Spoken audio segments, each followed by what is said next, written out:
Hello everyone, welcome to Make Gaming Easy.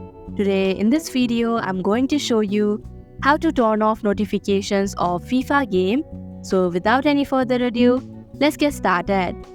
First of all, open Settings application. Now scroll down your screen and tap on Apps option. Go to Manage Apps.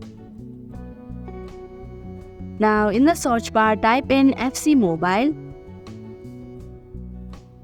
Go to Notifications option.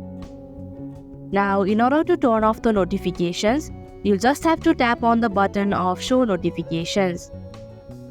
So that is how you can turn off notifications of FIFA game. Thank you for watching Make Gaming Easy. I hope this video was helpful to you. If it was, hit the like button and comment down if you have any questions or feedback. Also, if you are new to our channel, subscribe and hit the bell icon so that you don't miss our upcoming videos.